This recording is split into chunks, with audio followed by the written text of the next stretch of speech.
Hey, welcome back. In this week, we're going to deal with the human need for breathing and how that affects our health and our therefore our ability to have a fulfilling life. We'll talk about how technology has impacted our breathing in obvious ways, like in terms of air pollution, but also in less obvious ways in terms of how we actually breathe. So I think it's going to be really interesting. There will be some stuff that most of you have not encountered because I mean hardly anybody has.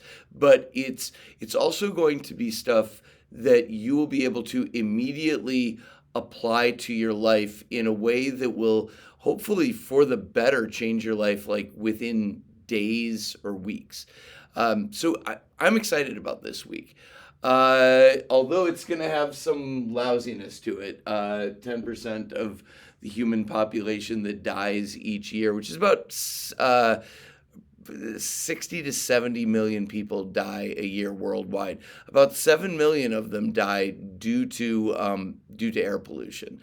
So there's going to be kind of the standard sociology like gloom and doom type of stuff, but there'll be some other stuff that will I think be positive that you can apply to your life right away.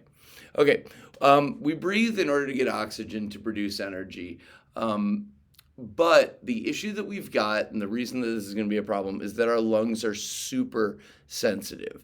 When we breathe in, oxygen comes in, and capillaries within our lungs, which are only, I think, about a cell deep, I mean, really, really thin, take that oxygen in, which is fine if you live in a pre-industrialized world where all you are taking in is oxygen.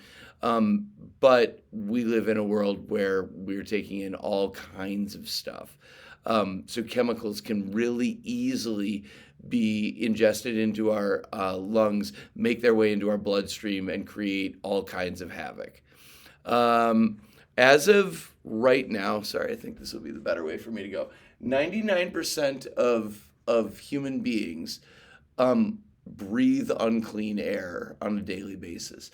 Because we're in the wealthiest country in the world, it's only about a third of us, but you're still talking about 100 million people in America. And this is in terms of outdoor air. We're also going to cover pollution of indoor air, which, at least in America, is not regulated by the government. And so we don't have estimates about how many of us are breathing unclean air when we are in buildings. So that'll be disturbing. Sorry about that. About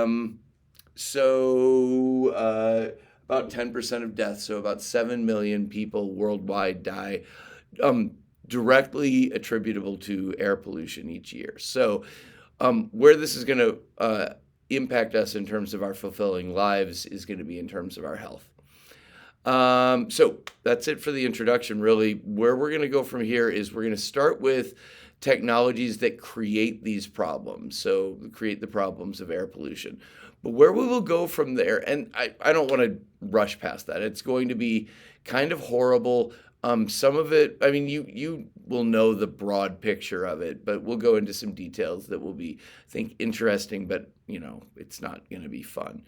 Where we will go from there that I think will be somewhat fun is into how we breathe. Now, this will be a disturbing story as well.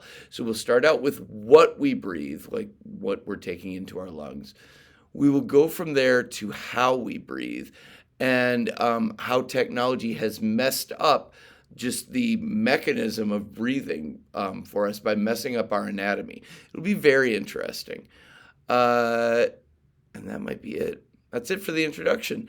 I will see you in the next video where we talk about what we breathe in terms of the air quality outdoors.